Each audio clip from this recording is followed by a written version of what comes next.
Negative প্রচারণা আপনার বিষয়টা নিয়ে অনেক বেশি। বিশেষত আমাদের গণমাধ্যমে যে ফ্যাসিস্টদের যে দোসর বসে আছে তারাও স্পষ্টভাবে প্রকৃত বিষয়টাকে সামনে আনছে না। যেটি আমি গত বেশ কিছুদিন ধরে হ্যাঁ, পর্যবেক্ষণ করছিলাম। তো আজকে আসিফের একটা ইন্টারভিউ অর্থাৎ আসিফ মাহমুদ সজীব ভুঁইয়া যিনি এই মন্ত্রণালয়ের দায়িত্বে আছেন এলজিইডি তার একটি ইন্টারভিউ থেকেই যদি আমি বিশ্লেষণ করি দর্শকদের কাছে বিষয়টা ক্লিয়ার হবে। আমি একটু যদি দেখাই দর্শক কালবেলা পত্রিকায় আজকে আসিফের একটি ইন্টারভিউ ছাপা হয়েছে। আসিফ মাহমুদ সজীব ভুঁইয়া উপদেষ্টা আহ, দক্ষিণ সিটির মেয়রের মেয়াদ শেষ, শপথ নেওয়ার সুযোগ নেই। তিনি আজকে এই কথা বলেছেন এবং আহ, তিনি স্থানীয় সরকার মন্ত্রণালয়ে সাংবাদিকদের প্রশ্নের জবাবে তিনি এই কথা বলেন। এবং আমি যদি আপনাদেরকে ইন্টারভিউ থেকে একটু পড়ে শোনাই, তিনি বলছেন যে আপনারা জানেন সিটি কর্পোরেশনের মেয়াদ শেষ হয়ে গেছে। মেয়াদ শেষ হওয়ার পর আমাদের আর শপথ দেওয়ার সুযোগ নেই। যে পর্যবেক্ষণ দেওয়া হয়েছিল সে অনুযায়ী নির্বাচন কমিশনের সিদ্ধান্তের অপেক্ষায় ছিলাম, কিন্তু কমিশন নতুন করে সিদ্ধান্ত জানায়নি। তিনি বলেন নির্বাচন কমিশন বলছে তারা গেজেট প্রকাশ করেনি, অথচ 15 দিন পর এসে জানিয়েছে। তখন গেজেটের কার্যকারিতা শেষ হয়ে গেছে, 20 দিন পার হয়ে গেছে। একদিকে একটি অকার্যকর গেজেটকে আবার সিদ্ধান্ত হিসেবে ধরা হয়েছে, এটা আমাদের জন্য খুব বিভ্রান্তিকর। আসিফ বলছেন আপিল বিভাগ যেভাবে পর্যবেক্ষণ দিয়েছে তাতে আমাদের সিদ্ধান্ত নেওয়া কঠিন হয়ে পড়েছে, কারণ গেজেটটি কার্যকর থাকলে 20 দিন আগে সেটি অকার্যকর হয়ে গেছে। অন্যদিকে আমাদের যে সিটি কর্পোরেশন তার মেয়াদও শেষ হয়ে গেছে। আমি নিজে আইনজ্ঞ না, তবে আমাদের মাননীয় আইন উপদেষ্টা বিষয়টি খুব ভালোভাবে ব্যাখ্যা করেছেন। তিনি একজন প্রফেসর ও আইন বিশেষজ্ঞ, আইন মন্ত্রণালয় দেখেন। তিনি যেমন ব্যাখ্যা করেছেন আমি যতটুকু বুঝেছি তাই বলেছি। তো ইরশাদ আইন আসিফ নজরুল সাহেব আইনজ্ঞ নন, তিনি আইনের একজন শিক্ষক এবং তিনি আন্তর্জাতিক রিভার লটা পড়ান। তো তাকে আইনজ্ঞ বলার মতো কোনো যৌক্তিকতা নাই। আইনজ্ঞ ছিলেন আমাদের হাসান আরিফ সাহেব, সাবেক যিনি রাইট। যিনি ইন্তেকাল করেছেন তিনি ছিলেন আইনজ্ঞ। জীবনের দীর্ঘ সময় তিনি আইন পেশায় ছিলেন, অ্যাটর্নি জেনারেল ছিলেন। তো আসিফের এই যে ব্যাখ্যা, এই তো মানে এই ব্যাখ্যাতে বোঝা যাচ্ছে যে গেজেট হওয়ার পরে আপনি শপথ নিলে হয়তো 20 দিন মেয়র পদে থাকতে পারতেন, মানে মানে আইন ধরে। তো টোটাল বিষয়টাকে একটু ক্লিয়ার করবেন, একটু সংক্ষেপে একটু ক্লিয়ার করবেন তার এই বক্তব্য এবং আপনার বক্তব্যটা আমি হুম, আপনাদের কাছে তুলে ধরতে চাই। জি। আচ্ছা, ধন্যবাদ কনক স্যার ভাই। অনেকদিন পর আপনার সাথে বিশেষ বিশেষ সময় আপনার সাথে ইন্টারভিউ দেওয়া হয়, and I really enjoy it. কারণ আপনি সবসময় যে একেবারে সত্যটাকে, নির্মোহ সত্যটাকে তুলে ধরে আনেন। এবং আজকের প্রোগ্রামটির যে হেডলাইনটি দেখে আমার কাছে মনে হচ্ছে যে আপনার সাথে পরে এই বিষয়ে আরো বিস্তারিত আমার জানার রয়েছে, কারণ আপনি অলরেডি ইনভেস্টিগেট করে ফেলেছেন। কনক ভাই, আসলে আপনি যেটা পড়ে শোনালেন, এখন আপনি যদি আমার কাছে আইনি বিষয় জানতে চান, তাহলে আমাকে সেই গ্যাজেট প্রকাশের আগ থেকে শুরু করে দীর্ঘ, হয়তোবা পুরো সময়টা পেরিয়ে যাবে। তো আমি খালি এতটুকু বলবো যে through out the entire process, time to time আমাদের আইনজীবী প্যানেল রয়েছে। আমাদের উচ্চ আদালতে আপনি জানেন ব্যারিস্টার মাহবুবুদ্দিন খোকন সাহেব, ব্যারিস্টার কায়সার কামাল, ব্যারিস্টার কাজল। আপনার নিম্ন আদালতেও আমাদের বিএনপির একটা বড় প্যানেলও ছিলেন, তারাও নিয়মিত ব্রিফিং করে গিয়েছে। হুম। এবং এখানে আসলে আমি এতগুলো মানে ভুল ভাবে তথ্য উপস্থাপন করা হয়েছে যে আমি আসলে কোনটা উত্তর দিতে গিয়ে কোনটা দিব আমি বুঝে পাচ্ছি না। তবে নিশ্চয়ই এত বড় বড় যারা আইনজীবীরা রয়েছেন, তারা নিশ্চয়ই একটা মিথ্যা সাফাই বা মিথ্যা জিনিস নিয়ে, বিশেষ করে একটা জিনিস যেটা ন্যাশনালি ফোকাসড হচ্ছে, সেটা নিয়ে নিশ্চয়ই তারা ক্রমাগত ব্যাখ্যা দিয়ে যাবেন না, তাই না? তাই ওনার সর্বশেষ আমাদের ব্যারিস্টার কায়সার কামাল, ব্যারিস্টার মাহবুবুদ্দিন খোকন সবাই বলেছেন সুপ্রিম কোর্টের অ্যাপিলেট ডিভিশনের রায়টার পরে যে এখানে কোনো আইনগত বাধাই নাই। আর গ্যাজেট প্রকাশের পর থেকে কিভাবে সময় ক্ষেপণ করা হয়েছে, এবং গ্যাজেট প্রকাশের আগে যখন নির্বাচন কমিশনে আমরা প্রথম যখন রায়টি পেলাম ট্রাইব্যুনাল থেকে রায়টি রাইডারের মাধ্যমে ওইটা নির্বাচন কমিশনে পাঠানো হলো। নির্বাচন কমিশনে পাঠানোর পর থেকে কিন্তু মূলত এই যে এগুলো শুরু হলো। এবং আনঅফিসিয়ালি অনেক কিছুই আমি জানি, যেগুলা আমি এখন হয়তো ওগুলোর তো প্রমাণ থাকে না, বাট নির্বাচন কমিশনের উপরে সরাসরি হস্তক্ষেপ করা হয়েছে। এটা নির্বাচন কমিশনের ভেতর থেকেই আমাকে অন দ্য হর্সেস কয়েকজন যারা থাকে, আমি এখন বলবো না, স্পেসিফাই করবো না, তাদের পক্ষ থেকে আমাকে সরাসরি বলা হয়েছে যে এটি আইন মন্ত্রণালয় পাঠানোর জন্য অন্তত 2জন উপদেষ্টা তাদেরকে সরাসরি ফোনে কথা বলেছেন। যেই জাজ সাহেব এই আপনার ট্রাইব্যুনালের এই রায়টি দিয়েছেন, তার সাথে আমার সরাসরি কোনোদিন কথা বলার সুযোগ হয় নাই। তবে আমি সমর্থিত এবং ভেরিফাইড সোর্স থেকে জানতে পেরেছি, রায় দেওয়ার সাথে সাথেই বৈষম্য বিরোধী ছাত্র নেতা পরিচয়ে অনেকেই ফোন করে তাকে হুমকি ধামকিও দিয়েছে। আচ্ছা, এই গেল আপনার নির্বাচন কমিশন পর্যন্ত যাওয়ার বিষয়টি। কমিশনের উপরে বাধ্যবাধকতা ছিল যে 10 দিনের মধ্যে গেজেট পাবলিশ করতে হবে, এটা রায়ের একদম লাস্টের লাইনে লেখা রয়েছে। তো কমিশন যেটি বললাম যে আইন মন্ত্রণালয়ে পাঠানোর জন্য তাদের উপর চাপ প্রয়োগ করা হয় এবং তারা সেটি পাঠায়। হোয়ার যেটা অলরেডি আদালত রায় দিয়ে দিয়েছে, সেখানে আইন মন্ত্রণালয়ের কিন্তু কোনো মতামতের বিষয় থাকে না। আদালত বড় নাকি একটা মন্ত্রণালয় বড়? ডেফিনেটলি আদালত বড়। যদি তাদের কাছে মনে হতো যে এটাকে চ্যালেঞ্জ করার বিষয় রয়েছে, তারা কমিশন এটাকে চ্যালেঞ্জ করতো। বাট কমিশনের কিন্তু একটা নিজস্ব আইন শাখা রয়েছে এবং সেখানে ফরমার 2জন না 3জন ডিস্ট্রিক্ট লেভেল জাজ সাহেব সহ বড় বড় আইনজীবীরা সেখানে মতামত দিয়ে থাকেন। তো তারা কিন্তু এই জিনিসটাকে ভেটিং করে ওখান থেকেই তারা গ্যাজেট করে দেওয়ার মতো আলামত, মানে সরি, ওটাকে পেয়েছে, গ্যাজেট করার মতো পেয়েছে, কিন্তু তারপরও আইন মন্ত্রণালয় তাদেরকে পাঠাতে হয়। আইন মন্ত্রণালয় কিন্তু কোনোদিনও এটা মানে অফিসিয়ালি কোনো জবাব দেয় নাই, অফিসিয়ালি কোনো রিপ্লাই এটা দেয় নাই। কিন্তু যেই দিন গেজেটটা পাবলিশ হলো, তার 3 ঘন্টা অতিবাহিত হলেই কিন্তু 10 দিনের যে মেয়াদ বেঁধে দেওয়া, সেই মেয়াদটা অতিক্রম করতো এবং আমাদের প্রস্তুতি ছিল যে আমরা কন্টেম্পট অফ কোর্টের দিকে যাব। সো এটা কিন্তু নির্বাচন কমিশনও জানতো, সো তারা গ্যাজেট প্রকাশ করে দিয়েছে। গ্যাজেট প্রকাশ করার পরে এটা পাঠানো হয়, পুরো ফাইলটা বিভিন্ন দপ্তরে, এর মধ্যে লোকাল গভর্নমেন্ট ডিভিশনে পাঠানো হয়। তো সিটি কর্পোরেশন আইন 2010 এবং স্থানীয় সরকার আইন 2009 এবং সিটি কর্পোরেশন আইন, না, বিধিমালা 2010, সেখানে আমি এটা পড়ে দেখেছি, স্পষ্টভাবে বলা আছে যে এটা শপথ গ্রহণ অনুষ্ঠানটি সম্পন্ন করবে স্থানীয় সরকার মন্ত্রণালয়। তো পরবর্তীতে আমি এটা ব্যাপারে খোঁজ নিয়ে দেখেছি, পৃথিবীর বড় বড় দেশ যেমন আপনি লন্ডন বলেন, নিউ ইয়র্ক বলেন, মেজরিটি যে ডেভেলপ কান্ট্রি দেশগুলোয় মেয়র নির্বাচনে একজন প্রার্থী জিতে আসার পরে একজন ডিস্ট্রিক্ট জাজ তাকে শপথ পড়িয়ে দেয়, বা একজন সিনিয়র জাজ। হ্যাঁ, এটা অনলাইনে গেলেই পাওয়া যাবে।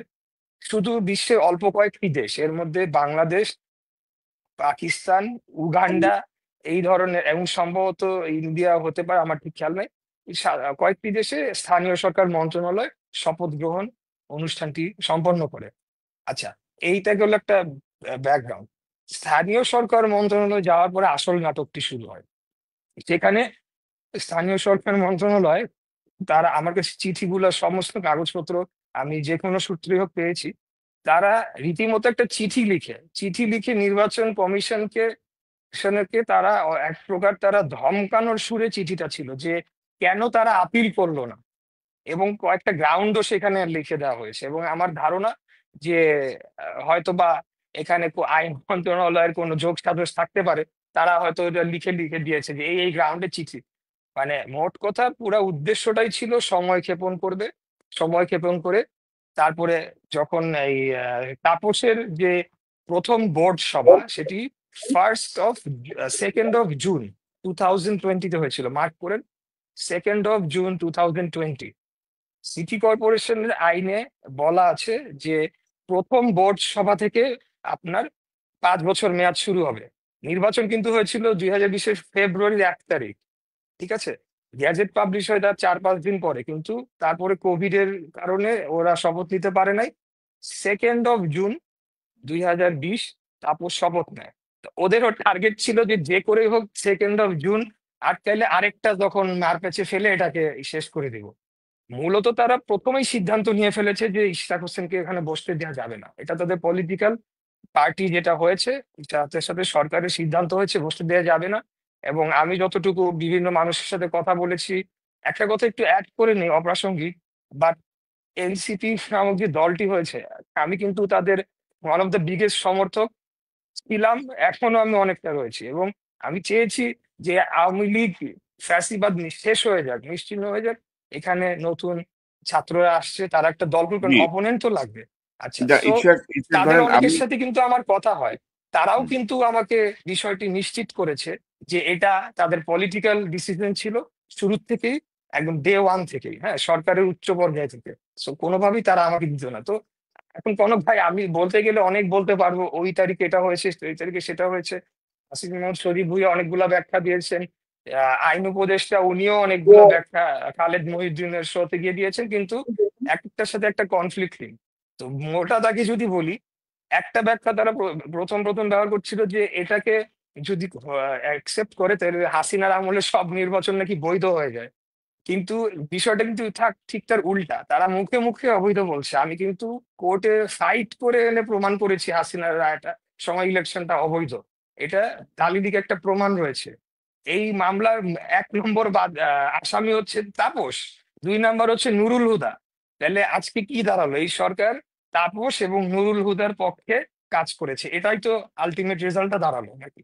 জি, আচ্ছা ভাই, আপনি সরি, আপনি একটা প্রশ্ন না না করছিলেন, প্লিজ আমার বলেন, সেটা আপনি বললে অনেক বলেন, বলা যাবে। আপনি শেষ তো করে নেন। তো মূলত বিষয়টা কিন্তু তাই দাঁড়ায়। আপনি হাসান আরিফ সাহেবের কথা তুললেন। হাসান আরিফ সাহেব একজন অ্যাটর্নি জেনারেল ছিলেন বাংলাদেশের। এটা কিন্তু সর্বোচ্চ মানে আইনি কর্মকর্তা, এটাকে এমন হেলাফেলার বিষয় না। উনি অবশ্যই সমস্ত আইনি বিষয়গুলা না, মানে এনশিওর করে ইশাক সব। ইশাক এই যে ধরেন হাসান আরিফ সাহেবের সময় কিন্তু চট্টগ্রাম সিটি কর্পোরেশনে সাদত সাহেব শপথ নিয়েছেন এবং দায়িত্ব পালন করছেন কোর্টের আদেশে। হুম, তো হুম, সেই জায়গাটা আমি আনতে চাচ্ছিলাম আরকি যে হাসান আরিফ সাহেবের মতো সিনিয়র মানে আসিফ যাকে আইনজ্ঞ বলার চেষ্টা করছেন, হাসান আরিফ সাহেবের যে জ্ঞান আইন সম্পর্কে বা বিশ্লেষণ সেই জায়গাটাই তো ওইটা তো হয়েছে। তো আপনার ক্ষেত্রে এই যে বাধা সৃষ্টি করা হুম, সেটা আমি জানতে হুম, চাচ্ছিলাম আরকি। জি। জি। আচ্ছা, হাসান আরিফ সাহেবের কি পরিণতি হয়েছে এটা কিন্তু একটা দেশবাসী জানে না, এবং আমার মনে হয় এটা আমরা ইগনোর করেছি ফর ভেরি লং টাইম, এটা আমাদের উচিত হয় নাই। শপথ পড়ানোর 3 দিনের মাথায় এলজিআইডি মিনিস্ট্রি ওনার থেকে নিয়ে যাওয়া হয় এবং আসিফ মাহমুদকে দেওয়া হয়, এটা কি আপনারা জানেন? তিন রাইট। দিনের মাথায় একজন সিনিয়র মানুষ, কারণ তখন কিন্তু উপদেষ্টাদের এক একজনের 4টা 5টা করে মিনিস্ট্রি ছিল, হ্যাঁ। হুম, তো হুম, হুম। হাসান আরিফ সাহেব ওনার 4টা না 5টা এরকম ছিল, LGID was one of them. স্বাভাবিকভাবে LGID is like the largest political ministry, senior একজন আইনজীবী মানুষকে দিয়েছে, এটাই স্বাভাবিক।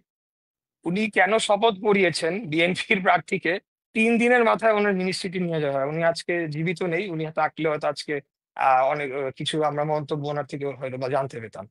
তো তখন ওইটা অলরেডি যেহেতু শপথ পড়ানো হয়ে গিয়েছে, তাই আর কিছু করার নাই, ওনাকে সরিয়ে দাও।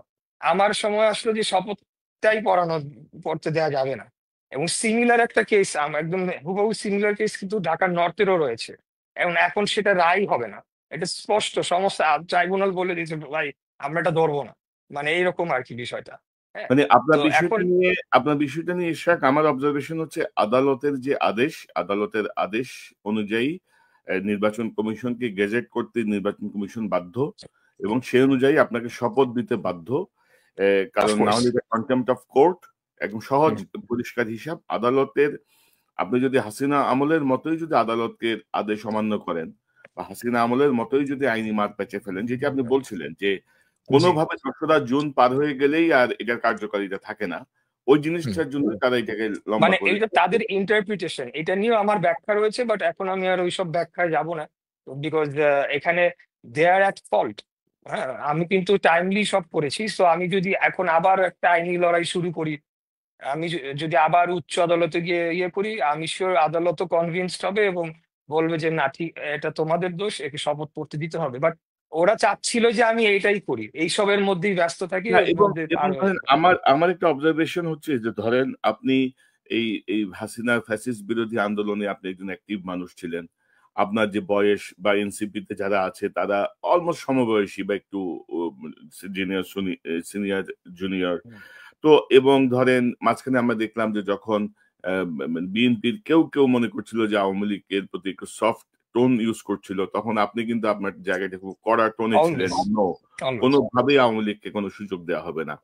তো জি একটা ইয়াং একটা গ্রুপ, তারা আপনার ব্যাপারে এই যে এনিমিটিটা করলো, এবং এর মধ্য দিয়ে কিন্তু আরেকটা বিষয় সামনে চলে আসছে যে এদেরকে চেয়ারে রেখে জাতীয় নির্বাচন আসলে কতটুকু সুষ্ঠু হবে। মানে ধরেন যে সিম্পল হুম, একটা মেয়র পদের জায়গাটায় তারা কনসিডার করতে পারছে না। সাদাত সাহেব হুম, শপথ নেওয়ার ৩ দিন পরে হুম। হাসান আরিফ সাহেবকে সরায় দেওয়া হইছে। আপনারটা আদালতের আদেশের পরে তারা নানা প্যাচ-পুচ খেলে এখন একটা অবস্থানে আসছে। তো আপনি কি মনে করেন যে এই আসিফ মাহমুদ, সজীব ভুঁইয়া বা এদেরকে দেখে আ বা এই উপদেষ্টা পরিষদের অনেককেই রেখে নির্বাচনের ফলাফল বা নির্বাচন কি হতে পারে? হুম। আপনি কি মনে করেন? এখন আপনি মেইন পয়েন্টে এসেছেন, একদম মূল জায়গাটিতে এসেছেন। আসলে কমল ভাই দেখেন, আপনি আমাকে যতটুকু চেনেন, প্লাস আমারও যারা কাছের মানুষ ছিলেন, তারা কিন্তু ১ম বেশ অবাক হয়েছেন যে কি মানে আমি একটা সামান্য মেয়রের জন্যে কেন এরকম করছি? কারণ কোনোদিনও আমি ক্ষমতালোভী ছিলাম না, এটা আমি নিশ্চিত করে বলতে পারি। বিষয়টি কনফ্লিক্ট এর জায়গায় তখনই যায়, যখন আমি দেখলাম যে এক্সিকিউটিভ থেকে জুডিশিয়ারি নির্বাচন কমিশনের উপরে সরাসরি হস্তক্ষেপ করা হচ্ছে। তখনই আমি এটাকে চ্যালেঞ্জের জায়গায় নিলাম। কারণ তখনই আমার কাছে মনে হলো যে এখানে তো একটা দলের জন্যে বর্তমান যে সরকার ব্যবস্থা রয়েছে, সেই দলকে সুবিধা দেওয়ার জন্যে কাজ করছে। তার মানে আগামী নির্বাচনের সময়ও করবে। এটা আমি স্পষ্ট হয়ে গেলাম। তখনই আমি এটা নিয়ে আমার মানে আমার কথা বলা শুরু করলাম। আসলে এইখানে যে মেয়রের যে ইয়েটা হয়েছে, টু বি অনেস্ট আমাদের এখানে কোনোদিনও ইন্টেনশন ছিল না যে এইখানে অফিস টেক আপ করার।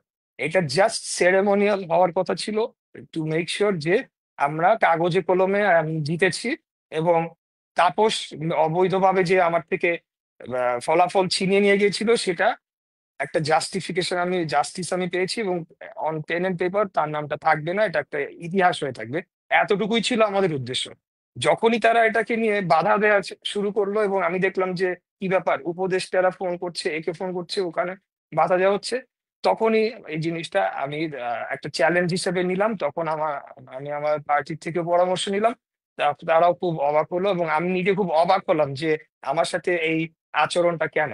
একটা ছোট্ট ঘটনা এখন মনে পড়ছে, আজকে একটু অ্যাড করতে চাই। আহ যেদিন এই সরকার শপথ নেয়, সেই দিন আমরা সবাই বঙ্গভবনে ছিলাম। আমি সাথে অনেক দলের সব দলের নেতারা ছিলেন, আমিও ছিলাম, আমাদের দলেরও ছিলেন। তখন ২ জন ইয়াং ছাত্র উপদেষ্টার ব্যাপারে চারদিক থেকে, পেছন থেকে ক্রমাগত বিরূপ মন্তব্য আসছিল, ক্রমাগত। একমাত্র আমি সেদিন জোর গলায় আমি একটা দাবি করেছিলাম যে আমি একজনকেও বিশ্বাস করি না। যদি কেউ আমাদের এই স্পিরিট ধরে রাখতে পারে, তাইলে এই ২ জনকে আমি বিশ্বাস করি। শেষমেশ এরা গিয়ে করবে না। হ্যাঁ, এবং তখন সবাই আমার উপরে বেশ, যেহেতু আমি একটু জোর দিয়ে গলায় কথা বলি, সবাই আমার উপর একটু বিরক্তই হয়েছিল। যাই হোক, ওটা অপ্রাসঙ্গিক। আমি মনে করি যে এখানে আপনি একটা শব্দ ইউজ করেছেন, এনমিটি। আসলে আমি বলব না এনমিটির জায়গা নয়। এখানে অন্য আরো কোনো বিষয় থাকতে পারে, আরো বড় রাজনৈতিক, জাতীয় রাজনৈতিক স্বার্থ সংশ্লিষ্ট বিষয়। বিভিন্ন বড় দলের স্বার্থ সংশ্লিষ্ট বিষয় এটার সাথে জড়িয়ে পড়েছে। আরেকটা বিষয় হচ্ছে, বাংলাদেশের রাজনীতি ৫ই অগাস্টের পরে আমরা কিন্তু কোনো ওয়েস্টার্ন জাতিতে পরিণত হয়ে যায় নাই। আমাদের রাজনৈতিক বাস্তবতাটা কিন্তু সেই জায়গাতেই রয়েছে। অবশ্যই সেই বাস্তবতাটা আমরা পরিবর্তন চাই, কিন্তু সেটা এখন আমরা অর্জন করতে পারি নাই, ভবিষ্যতে আমরা করব। সেই বাস্তবতা হচ্ছে শক্তির রাজনীতি। মাঠে শক্তি বলতে আমি অস্ত্রের শক্তি বলছি না, জনশক্তি প্রদর্শনের মাঠে রাজনীতি। এবং যত নির্বাচনের সময় ঘনিয়ে আসবে, তত কিন্তু এই জিনিসটা আরো বাড়বে, জি, ইন্টেন্সিফাই ইশাক, হবে। ইশাক, আমি আমি আসবো আপনার কাছে। একটি বিষয় একটু ক্লিয়ার হয়নি যে আসিফ নজরুল বলছিল যে সরকার সকল স্থানীয় সরকার বাতিল করেছে। তো এই মুহূর্তে আহ, এটা সাংঘর্ষিক বা এরকম কিছু, হুম। এটা এটা আচ্ছা, এই, হ্যাঁ, জি, বহুবার দিয়েছি এটার জবাব। কারণ এটা ১০টা যে কারণ উল্লেখ করেছিল আসিফ মাহমুদ অনেক আগে, তখন আমি ১০টাই একেবারে টু দা পয়েন্ট আমাদের আইনজীবীদের মাধ্যমে কথা বলে দিয়েছি। সেটা হলো, তারা দুই রকম ভাবে জিনিসটা বলে, আপনি খেয়াল করবেন। একবার বলে যে সমস্ত নির্বাচন বাতিল করা হয়েছে, আবার বলে যে সমস্ত স্থানীয় সরকার বাতিল করা হয়েছে। এখন কোনটা করা হয়েছে? আমি চিঠিটা পড়ে দেখেছি। নির্বাচন তারা বাতিল করে না, ওইখানে নির্বাচন শব্দটা নেই। যেই সব মেয়র পালিয়ে গিয়েছিল, অনুপস্থিত ছিল সহ অন্যান্য, তাদেরকে তাদের পদ থেকে অপসারণ করা হয়েছে। ঠিক আছে, সেই মেয়রদের ক্ষেত্রে অ্যাপ্লাইড। আমি তো তখনও মেয়র হই নাই। আর আর যদি বলেও থাকে যে নির্বাচন বাতিল করেছে, কথার কথা, ফর এক্সাম্পল, তারপরেও আমার এই মামলা তো 2020 সালের 1 মার্চ করা। এটা তখন তো সাব জুডিস, আজকে সাব জুডিস করছে, এটা তো সাব জুডিস ছিল। এক্সিকিউটিভ ডিসিশনে তো ওই নির্বাচন বাতিল করতে পারেন না আনটিল এন্ড আনলেস কোর্টের ভার্ডিক্টটা আসে। আমি তো আইন অনুযায়ী 30 দিনের যে সময়সীমা থাকে তার মধ্যে আমি মামলাটি করেছিলাম। আরেকটি ব্যাখ্যা দেওয়া হয় যে আমরা বলে নির্বাচন অবৈধ বলেছি, এখন আবার এটা হতে যাচ্ছি। আমরা আমাদের যে মামলার আর্জিতে কিভাবে লিখেছি সেটি হলো গিয়ে আইনত আমাদেরকে আহ, সেই ব্যাখ্যাটি আমাদেরকে নিতে হবে। সেখানে আমরা ওই নির্বাচনের ফলাফল এবং তখন যে গ্যাজেটটি প্রকাশ করা হয়েছিল সেটিকে অবৈধ বলেছি, কারণ সেটিকে ম্যানিপুলেট করে জোর করে ঘোষণা করা হয়েছিল। আমি আপনাকে এখনো বলতে পারি আমাদের যে নির্বাচনের দিন বিকাল 4টার সময় ভোট গ্রহণ শেষ, সারাদিন যা হয়েছে তো হয়েছে। 4:30টায় আমি আমার বাসায় যাই এবং আমাদের ঢাকার 75টা ওয়ার্ডকে 4টা ভাগে বিভক্ত করে 4টা ডেস্ক বসানো হয়েছিল, যেখান থেকে সমস্ত কেন্দ্র থেকে ফোন করে আপনার ফলাফলগুলো আসবে। কিছু ফলাফল আমরা আসতে শুরু করলো 5টার পর থেকে। প্রত্যেকটা কেন্দ্রে আমি বিপুল ভোটে এগিয়েছিলাম, প্রত্যেকটা কেন্দ্রে। এরপরে 5:30 পৌনে 6টার দিকে হঠাৎ করে ফলাফল ঘোষণা বন্ধ করে দিল। ওই নির্বাচনটি হয়েছিল ইভিএম এ, এবং ইভিএম এ বলাই হয়েছিল 1 ঘন্টার মধ্যে সব কমপ্লিট হয়ে যাবে। কিন্তু পরবর্তীতে আমরা দেখেছি রাত 1:30টার সময় গিয়ে ফলাফল ঘোষণা করা হয়। এবং যে ইভিএম এর যে পেপার ট্রেল, আমরা কিন্তু এগুলো সব আমার ইয়ের মধ্যে, মামলার মধ্যে আছে। আমরা চেয়েছি, কমিশন আমাদের দিতে পারে নাই, দেখাতে পারে নাই। কোথার থেকে দিবে? তারা ওটা দিলে তো যতটুকুই ভোট কাস্ট হয়েছে সেটাকেই মিলাতে তাদের রাত 11:30 করেছে। Vote turn out was very low. Very low মানে কি, মানুষ ভোট কিন্তু তো বন্ধ করে দেওয়া হয়েছিল, 2 ঘন্টা খালি ওপেন ছিল, 9টা থেকে 10টা 11:30 পর্যন্ত। এরপর থেকে সব ভোট কিন্তু তালা মারা। ওই 2 ঘন্টার মধ্যেই 2,30,000-এর মতো ভোট কাস্ট হয়েছে, সেটাকে মেলাতে তাদের 11:30 পর্যন্ত লেগেছিল। এইসব বিষয় আমরা উত্থাপিত করে চ্যালেঞ্জ করেছিলাম এবং আইন অনুযায়ী মামলা ঠিক করেছি। আইন অনুযায়ী আমরা তার ফলাফল পেয়েছি।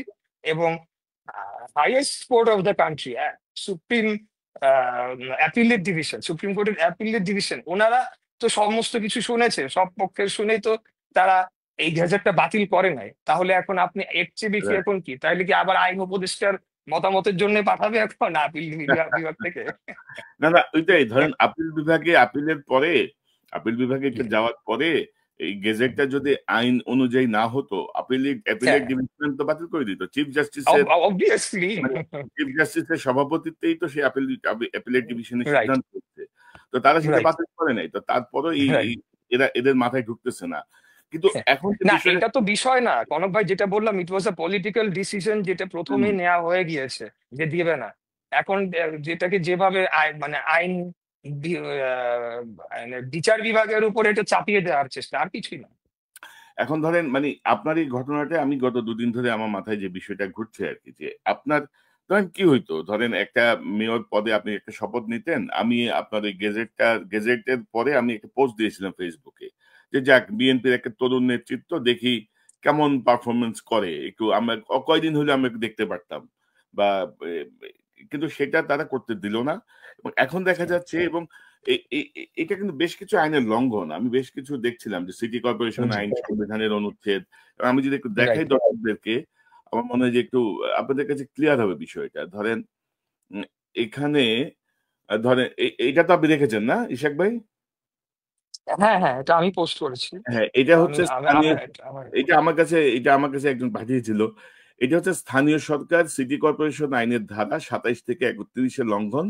এই লঙ্ঘনের বিবরণটা হচ্ছে আইনগত বাধ্যবাধকতা থাকা সত্ত্বেও শপথ গ্রহণের আয়োজন না করা, সংবিধানের 27, 31 এবং 59 অনুচ্ছেদের লঙ্ঘন, কারণ সমান সুরক্ষা, ন্যায় বিচার, স্থানীয় শাসনের অধিকারের লঙ্ঘন করা হয়েছে, সরকারি কর্মচারীদের আচরণবিধি, এটা এটা লঙ্ঘন হচ্ছে ক্ষমতার অপব্যবহার, অনিয়ম এবং রাজনৈতিক পক্ষপাত দুষ্ট আচরণ, আদালত অবমাননা আইন 2013, ট্রাইব্যুনাল বা আদালতের রায় উপেক্ষা করা, দুর্নীতি প্রতিরোধ আইন যদি প্রমাণিত হয় তাহলে এটি লঙ্ঘন হচ্ছে অবস্থানের ইচ্ছাকৃত অপব্যবহার, যা রাজনৈতিক বা ব্যক্তিগত স্বার্থে হতে পারে, যেটি আসিফ মাহমুদরা দুই আসিফ মিলেই সংঘবদ্ধভাবে করেছেন এটা বলার কোনো অপেক্ষা রাখে না আরকি। তো অর্থাৎ আমি এই আপনি কিন্তু এটি নিয়ে এক ধরনের আন্দোলন করছেন। এক ধরনের আপনার সমর্থকরা, আপনার অনুসারীরা ধরেন আন্দোলনটা ধরেন একটু মিডা আন্দোলন। অনেকে বলছে আরকি মিষ্টি আন্দোলন। যে আপনারা অবস্থান নিয়ে বসে আছেন, প্ল্যাকার্ড নিয়ে বসে আছেন। মেইন গেটে তালা লাগানো আছে, পেছনের গেট দিয়ে সব রকমের কাজ চলছে। তো এইটার সার্থকতা কি? অর্থাৎ এইটা করে আপনারা আসলে এ জি, আচ্ছা কং ভাই, তা আপনার তাহলে আগের একটা বক্তব্যের একটু রেশ ধরে শুরু করি। যে জি, আপনি বলেছেন যে পোস্ট দিয়েছিলেন আপনি যে এবার হয়তো একজন মেয়র পারফরমেন্স দেখতে পাবেন। আর টু বি অনেস্ট, এখন এটা বলতে অসুবিধা নাই। এটা আমরা কোনোদিনও, মানে আমরা বলতে আমি বুঝাচ্ছি, এবং আমি আমার রাজনৈতিক নেতা যাকে বোঝাই, আমরা সিদ্ধান্ত নিয়েছিলাম এটা আমরা টেক আপ করবো না। It will be just ceremonial oath, আর কিছুই না। ঠিক আছে? কারণ এই সরকারের অধীনে থেকে মেয়র হয়ে আমি খুব বেশি কিছু অর্জন করতে পারবো বলে আমরা মনে করি নাই। দ্বিতীয়ত, একটা থ্যাঙ্কলেস জব। এখানে খুব সহজেই বিতর্কিত হওয়ার সুযোগ রয়েছে। এটা আপনারা অতীতের মেয়রদের ক্ষেত্রে দেখেছেন। বিশেষ করে যখন ডেঙ্গু সিজন আসে বা মশার ব্যাপার আসে, বিভিন্ন বিষয়ে এনে একটা খুব সহজে বিতর্কিত করে শেষ করে দেওয়া যায়। এইসব বিবেচনায় অবশ্যই এই সরকারের অধীনে আমি মেয়র হিসাবে কাজ করার আমার কোনো পরিকল্পনা আমার ছিল না। এটা শুধুই সেরেমোনিয়াল হওয়ার কথা ছিল। তো দ্বিতীয় যে কথাটি আপনি বললেন যে আন্দোলন, তো আসলে আমরা ওই আন্দোলন তো করি নাই। এটা একটা অনেকটা প্রতীকী আন্দোলনই বলতে হবে। এবং বিষয়টা আন্দোলন কেন গিয়েছি আমরা, জনগণকে তো জানাতে হবে যে এখানে যে এই হস্তক্ষেপে যে অনেকগুলো আপনাকে বলেছি, 50% বলেছি, আরো 50% বললে অনেক সময় পেরিয়ে যাবে। কিভাবে পদে পদে হস্তক্ষেপ করা হয়, পদে পদে বাধা দেওয়া হয় যাতে আমার প্রক্রিয়াটাই না আগায়। তো এই প্রক্রিয়ার অধীনে আগামী জাতীয় নির্বাচনে 300 আসনের এমপি গ্যাজেট হবে, 300 এমপি কে শপথ পড়ানো হবে এবং পুরাটাই ফেয়ার হবে, এটা ভাবার কোনো সুযোগ নাই। বিশেষ করে এখন একজন মেয়রের জন্য সবার আইজ অন 1%, তখন সবার চোখ 300 দিকে থাকবে। তো ওই 300 জনের মধ্যে 20, 25, 30টা আসন যে ওই এনসিপির জন্য বন্দোবস্ত করে ঘোষণা করে দিয়ে দেওয়া হবে না, এটা আমি বিশ্বাস করি না। আমার বিশ্বাসটা তখনই বুঝে গিয়েছি যে চক্রান্তটা তো আসলে ওইটা। পুরাটা আমি বলছি না পুরা জাতীয় নির্বাচন নিয়ে যেতে, এটা সেটা হয়তো বা সম্ভব না। অনেক আসনেই হবে, এটা ম্যানিপুলেশন করতে করবে তারা। এইটা যে করা যায় এবং এটা যে হচ্ছে, এটা জনগণকে জানানোর জন্য এই মারামারি আন্দোলনটা আর কি, না যাতে মিডিয়া আসে আমাদের কথা শোনে, এই না আর কি।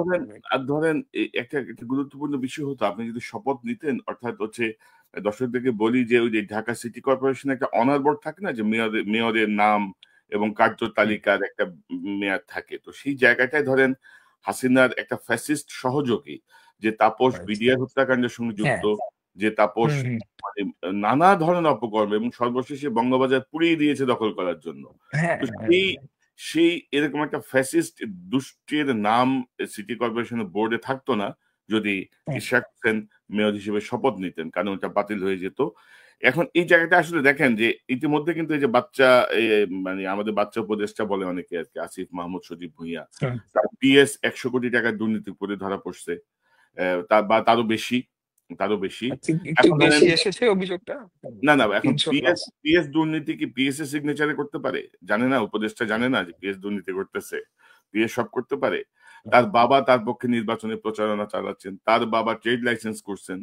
তো এত কিছুর পরেও কিন্তু মানে সে কিন্তু শপথে বহাল এবং মানে জেনে না বুঝে সে কিন্তু তার মতো করে চালায় যাচ্ছে। তো এইসব উপদেষ্টাদেরকে নিয়ে এখন আমার কনসার্ন হচ্ছে বিএনপিরও ভাবা উচিত ওই যে ফেব্রুয়ারিতে নির্বাচন লাফালাফি না করে আদৌ এদের অধীনে নির্বাচন করে আপনারা কতটুকু সুষ্ঠুভাবে হুম। বের হয়ে আসতে পারবেন, জনমতের প্রতিফলন কতটুকু ঘটবে, আমার মনে হয় সে বিষয়টা নিয়ে চিন্তা করা উচিত। আ আ জনাব ইশরাক হোসেন, আমার কাছে তথ্য আছে এই যে আপনার গেজেটের পরে আপনাকে মেয়র হতে দেওয়া না দেওয়া বা বর্তমান সময় পর্যন্ত আপনার দলেরও কিছু নেতার ইনভলভমেন্ট আছে যেটা আমার ফাইন্ডিংস আমি পাচ্ছি যে কেউ চান যে তিনি মেয়র হবেন কেউ চান যে তার স্ত্রী মেয়র হবে কেউ চান যে তার ছেলে হুম। মেয়র হবে তো আপনার এই জাতীয় কোনো অবজারভেশন আছে কিনা আপনার জন্য হয়তো বিব্রতকর প্রশ্নটা তারপরেও আপনার কাছে একটু জানতে চাই না, যোগসূত্র তো আছেই, অনেকের সাথে অনেকের যোগসূত্র রয়েছে। বিএনপি একটা বৃহৎ দল, এখানে একাধিক যোগ্য প্রার্থী রয়েছে যে কোনো পদের জন্যই, সেটা হোক এমপি বা মেম্বার অফ পার্লামেন্ট হোক বা অন্য যে কোনো জনপ্রতিনিধির লড়াইয়ে অনেক থাকে। তো যেহেতু অনেকেই যোগ্য ব্যক্তিরা রয়েছেন, সেই ক্ষেত্রে অনেক সময় কম্পিটিশন করতে গিয়ে সেটা অনেক সময় আপনার আনফেয়ার প্র্যাকটিসের দিকেও চলে যায়। আনফেয়ার আপনার কিছু প্র্যাকটিস হয়, কিছু আতাত যেটা আমরা বলি। আমি এটা আসলে আবার বলতে চাচ্ছি না, আমি বলছি না যে আমাদের দলের কেউ এটা করছে, আমি বলছি এটা রাজনীতিতে হয় এবং বড় দলে হওয়ার সম্ভাবনাটা বেশি থাকে। তো সেই জায়গাতে অনেকের সাথে যেহেতু অনেকের কানেকশন রয়েছে, সেটা কাজের ক্ষেত্রে হোক বা অন্যান্য রাজনৈতিক পরিমণ্ডলে হোক, এই ধরনের আমি অনেক কিছু শুনেছি, করেছি। কিন্তু আসলে কনক ভাই, আমার মন মানে ফাইনালি আমার take on that matter is, এটা থাকবে, এটা জেনেই রাজনীতিতে ভাই নামছি মাঠে। এগুলো ষড়যন্ত্র থাকবে, ইয়ে থাকবে। এই জন্যই আমি অলওয়েজই চেষ্টা করেছি যে আমার নিজ শক্তিতে বা নিজের উদ্যোগে আমার যে কাজগুলো সেগুলো সম্পন্ন করা, যাতে আমার কারো প্রতি মুখাপেক্ষী না হতে হয়, এক্সেপ্ট ফর আমার যিনি নেতা, উনি ছাড়া আমি কারো মুখাপেক্ষী হই না। এবং আমি আমার নিজ শক্তিতে যা যতটুকু করার করে যাব, তাহলে পরে এইসব ষড়যন্ত্র আমাকে কিছু করতে পারবে না। এই বিশ্বাসটা আমি নিজেকে না, নিয়ে আর আমি কাজ আমাদের করে থাকি। আমাদের দীর্ঘদিনের অবজারভেশন মানে বিএনপির মধ্যে, আওয়ামী লীগের মধ্যেও আছে বা অন্যান্য দলের মধ্যেও আছে, বিএনপির মধ্যে ওই যে নিজের নাক কেটে অপরের যাত্রা ভঙ্গ, এই প্রবণতাটা হুম, অনেক হুম, বেশি। এবং আমার হুম। ধারণা অনেকে হয়তো মনে করে যে একটা ইয়াং লিডারশিপ যদি দায়িত্ব নেয়, তাহলে হয়তো ভবিষ্যতে হয়তো আমাদের সেই জায়গাটা হয়তো আর হবে না। সো বেটার আমরাও ইন্টারনালি গেম খেলি, তাকে সুযোগ না দিই। তো এখন আপনাদের আন্দোলনটার আসলে কি পরিকল্পনা? আপনাদের যে আপনি বলছিলেন যে প্রতীকী আন্দোলন বা যারা সেখানে অবস্থান নিচ্ছে, হুম। অর্থাৎ মানে কি, কোন একটা প্রতিকারে তো যেতে হবে, তাই না? আপনারা কি হ্যাঁ, কি রাইট। ভাবছেন?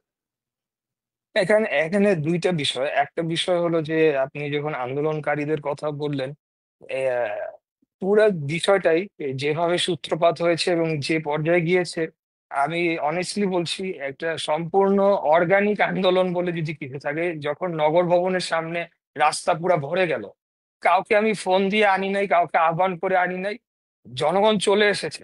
হ্যাঁ, তারা এসে এবং এখানে রোদ বৃষ্টির মধ্যে তারা যে পরিশ্রম করেছে, মানে তারা জাস্ট তাদের ভালোবাসা থেকে, তারা আমার ভোটার, তারা চলে এসেছে। তো তাদের জন্য আমার খারাপ লাগছে। আর আমাদের বিষয়টি হলো যে আমরা কিন্তু একটা বিষয়টা অনেকটা জানতাম যে এখানে শপথটা হবে না, এবং তারা যে সংবিধান লঙ্ঘন করছে, তারা আইনকে লঙ্ঘন করছে, আদালতকে অবমাননা করছে। এই বিষয়টা জাতির সামনে তুলে ধরার জন্যই এই আন্দোলনটা আমরা করেছি, এবং আমার বিশ্বাস যে এই আন্দোলনটা সফল হয়েছে, কারণ জাতি কিন্তু এটা জানতে পেরেছে। এক, দুই নাম্বার হলো যে এটা একটা পলিটিক্যাল ফাইটেও পরিণত হয়েছিল। আমি বিশ্বাস করি যে আমার দলের পয়েন্ট অফ ভিউ থেকে এই পলিটিক্যাল ফাইটে আমরা জয়ী হয়েছি। এবং মাঠের রাজনীতি, যেটা আমি আগে বলছিলাম যে বাংলাদেশের বাস্তবতা চেঞ্জ হয়ে যায় নাই, আমাদের যে জনভিত্তি, বাংলাদেশ জাতীয়তাবাদী দলের যে জনসমর্থন, সেটাকে আমরা আবারও আরেকবার প্রমাণ করতে পেরেছি। এবং একটা টেন্ডেন্সি ছিল যে বিএনপি কে বাদ দিয়ে, বিএনপি কে লাগবে কেন, অন্য মিলেই তো হয়ে যাবে নির্বাচন যথাসময়, বা দেশ পরিচালনা হবে। কিন্তু সেটি যে আসলে নয়। বাংলাদেশের সিংহভাগ জনগণ যে, আমি বলতে পারি অ্যাবসেন্স অফ আওয়ামী লীগ, যে এখন সিংহভাগ সমর্থনই যদি এককভাবে ধরতে হয়, বাংলাদেশ জাতীয়তাবাদী দলের প্রতি রয়েছে, এই জিনিসটা প্রতিষ্ঠা পেয়েছে। এগুলো ছিল আমাদের মূলত অবজেক্টিভ। ওই অবজেক্টিভ গুলো আমরা অর্জন করতে পেরেছি। এটা তো আমি তো আপনাকে যেটা বললাম, আমি তো ওখানে আমরা দায়িত্ব পালনই করার কথা ছিল না, এটা জাস্ট সেরেমোনিয়াল না, কাগজে কলমে থাকবে। এতটুকুই ছিল আমাদের ইন্টেনশন। বাট না, এর তবে আমি মধ্যে মনে তারাই করি জিনিসটাকে। তবে আমি মনে জি। করি যে আপনাদের আসলে আরেকটু কঠোর কিছু পদক্ষেপে যাওয়া উচিত। প্রয়োজনে কোর্টের কাছে যাওয়া উচিত যে এইসব হচ্ছে, এবং একটা একটা একটা বিষয় সামনে আনা উচিত যে জি। আদালতের আদেশের পরে বা এই সিনারিও গুলোর পরে তারা যদি একটি মেয়র পদ নিয়ে যদি এতটা হীনমন্যতায় ভোগে, তো তাহলে অ্যা জাতীয় নির্বাচন তাদের হাতে আসলে কতটুকু নিরাপদ? আমার মনে হয় যে এই বিষয়টি নিয়ে আপনাদের ভাবা উচিত। আপনাদের রাইট। এই ডাইরেকশন এ যাওয়া উচিত। কারণ এই উপদেষ্টা পরিষদের পরিবর্তনের কথা আমরা ১ম থেকেই বলছি। Right, right. আপনারাও সুনির্দিষ্টভাবে কয়েকজন উপদেষ্টার পদত্যাগ চেয়েছেন। এবং আমরা যেটা মনে করি যে আসিফ বা নাহিদ বা সার্জিস, হাসনাত, এদের যে আন্দোলন, এদের যে ভূমিকা, তারা আমাদের কাছে রেসপেক্ট সারা জীবন পাবেন। হাসিনা রাইট। সরানোর ক্ষেত্রে তাদের যে ভূমিকা ছিল, কিন্তু সেই অ্যাবসলিউটলি। রেসপেক্টের জায়গাটা থেকে তাদের কোনো দুর্নীতি, তাদের কোনো অপকর্ম তো আমরা সমর্থন করব হুম। না। না, একটা কারোরটাই সমাধান করা যাবে না তো। তাহলে তো পুরা উদ্দেশ্যটাই ব্যর্থ হয়ে গেল। এখন একজনকে তো এখন আরেকজনকে আপনার রিপ্লেস সাথে করার আমার জন্য। একটা ভালো সম্পর্ক, বা আমি আপনাকে অনেকদিন থেকে চিনি। হুম। আপনি মেয়র পদে বসার পরে আমি আপনাকে অন্ধের মতো সমর্থন দিয়ে যাবো, এটা ভাবার কোনো কারণ নাই। না, না, অ্যাবসলিউটলি নট, কারণ আপনার অ্যাবসলিউটলি নট। প্রত্যেকটা বিষয় আপনাকে তখন জবাবদিহিতার আওতায় আপনি চলে আসবেন এবং আপনাকে জবাবদিহি করতে হবে। আমি মনে করি যে 100%। এভাবেই আমাদের কাজ করা উচিত এবং এভাবে জানা উচিত। জি, আর জনাব ইশরাক হোসেন, আমার মনে হয় যে আপনার মেয়র পদ নিয়ে যে জটিলতা বা যেই আলোচনাগুলো হচ্ছিল, আমাদের এই সংক্ষিপ্ত আলোচনায় দর্শকদের কাছে অনেকটুকুই পরিষ্কার হবে যে আসলে কি হয়েছিল, আসলে কি হচ্ছে। আপনি ভালো থাকবেন। নিশ্চয়ই আমরা পরবর্তী বিষয়গুলো অবজারভেশনে রাখছি। আ জি, এবং সে বিষয়গুলো নিয়ে আমরা নিশ্চয়ই নিকট ভবিষ্যতে আবারও আপনাকে পাবো। জি, আবারও বিস্তারিত কথা হবে। আপনাকে অসংখ্য ধন্যবাদ। জি। কোনো ভাই সর্বশেষ একটু বলে শেষ জি, করতে চাই আপনার মাধ্যমে দর্শকদের প্রতি যে দেখেন, এই জনগণের যতটুকুই বা যেই দুর্ভোগই সৃষ্টি হয়েছে সেটার কারণে প্রত্যেকটা সেকেন্ড আমার রক্তক্ষরণ হচ্ছে বুকে। আর আমি জেনে শুনেই যে এই ধরনের সমালোচনা হচ্ছে, এই ধরনের আলাপ আলোচনা হচ্ছে, এটা জেনে শুনেই তারপরেও আমি কন্টিনিউ করতে বাধ্য হয়েছি। ওয়াই? লং রানে এই উপদেষ্টা পরিষদ যে নিরপেক্ষভাবে নির্বাচন সম্পন্ন করতে পারবে কিনা এই জিনিসটা জনগণকে বোঝানো দরকার। কারণ ক্লিন শিট দিলে তো হবে না। সো আমি এইটাই আপনার মাধ্যমে জনগণের কাছে বলতে চাই যে হয়তো এখন আমার কথা অনেকে বিশ্বাসও করতে চাবে না বা ভুল বুঝবে। বাট আমি মনে করি যে আমি সঠিক কাজটি করেছি। মহান আল্লাহ তাআলা জানে, জনগণও একদিন ইনশাআল্লাহ বুঝবে যে আমি কি কারণে এই যে পদক্ষেপটি করে নিয়েছি, আন্দোলন করেছি এবং কেন এটি করেছিলাম। আমার জন্যে না, না, মেয়রশিপের অন্যায় জন্য না। এটাই। অন্যায় প্রতিবাদ করতে হবে। আপনার সঙ্গে যেটি জি, করা হয়েছে সেটি হচ্ছে ক্লিয়ার কনটেম্প্ট অফ কোর্ট, আদালতের আদেশ লঙ্ঘন, ব্যক্তিগত জি, স্বার্থে, ব্যক্তিগত ইচ্ছায় আপনাকে বঞ্চিত করা, এবং আপনাকে বঞ্চিত করা মানে হচ্ছে প্রধানতম যে রাজনৈতিক কারো দল সাথে হতে পারে। বিএনপিকে তাই না? ইন বঞ্চিত ফিউচার। করা। এবং রাইট। এই বিষয়গুলো যদি আনচ্যালেঞ্জড ছেড়ে দেওয়া হয় তাহলে তাদের আস্কারা আরো বাড়বে এবং ক্রমাগত বাড়ছে, যেটি আমরা লক্ষ্য করছি। ইশাক হোসেন, আপনাকে ধন্যবাদ। থ্যাংক ইউ কনক ভাই, ভালো থাকবেন। তাহলে ওয়ালাইকুম আসসালাম। দর্শক, এতক্ষণ যারা অনুষ্ঠান শুনলেন, নিশ্চয়ই আপনি এই আলোচনা মর্মার্থ উপলব্ধি করতে সক্ষম হবেন। আহ এলজিআরডি মন্ত্রণালয়ের দায়িত্বে যে আসিফ মাহমুদ সজীব ভুঁইয়া, আমি কিন্তু অনেক আগেই আমার এই অনুষ্ঠানে বলেছিলাম যে এতটা অনভিজ্ঞ কাউকে এলজিআরডির দায়িত্ব দেওয়া ঠিক হচ্ছে কিনা। এবং পরবর্তীতে আমাদের কাছে স্পষ্ট হচ্ছে ক্রমশ যে বিভিন্ন এলজিআরডি হচ্ছে বাংলাদেশের সর্ববৃহৎ উন্নয়নের যে কাজগুলো হয়, ডেভেলপমেন্ট ওয়ার্কের দায়িত্বপ্রাপ্ত মন্ত্রণালয়, এবং সেখান থেকে নতুন দলের ফান্ড সংগ্রহের জন্যই তাকে সেখানে বসানো হয়েছে। এবং আমি আজকে এই অনুষ্ঠানের মাধ্যমে বলতে চাচ্ছি, বাংলাদেশের যত স্থানীয় সরকার বিভাগ আছেন, মন্ত্রণালয়ে আছেন, কোন জায়গা থেকে কত টাকার ফান্ড, কত টাকার কমিশন, কত টাকার ঘুষ, আহ, কোথায় কোথায় গেছে, এই বিষয়গুলো নিয়ে কারো কাছে যদি যদি কোনো তথ্য থাকে দয়া করে আমাকে জানান। আমার ইমেল অ্যাড্রেস আমি আপনাদেরকে দিচ্ছি, konokservanews@gmail.com। দয়া করে আমাকে জানান। নিশ্চয়ই আমরা এই বিষয়গুলো নিয়ে অনুসন্ধান করব। ছাত্র আন্দোলন করে শেখ হাসিনাকে হটানোর জন্য আমরা ছাত্র নেতৃত্বের প্রতি শ্রদ্ধাশীল, যারা শহীদ হয়েছেন তাদের প্রতি শ্রদ্ধাশীল, যারা আহত হয়েছেন তাদের প্রতি শ্রদ্ধাশীল। কিন্তু আইনের বিপক্ষে বা ব্যক্তিগত স্বার্থ বা ব্যক্তিগত দুর্নীতিতে যদি কেউ সেই আন্দোলনের দোহাই দিয়ে জড়িয়ে পড়েন, তাদেরকে আমরা কোনোভাবেই সমর্থন করব না। ইশরাক হোসেনের প্রতি যে অন্যায় হয়েছে, তার জন্য মূলত দায়ী হচ্ছে উপদেষ্টা দুই আসিফের পাতানো ফাঁদে পড়েছেন ইশরাক হোসেন। এবং আশা করি এটি আপনাদের কাছে স্পষ্ট হয়েছে আজকের এই আলোচনায়। জাতীয় নির্বাচন এই জাতীয় উপদেষ্টাদেরকে রেখে আদৌ সম্ভব কিনা সেটি চিন্তার ভার আপনাদের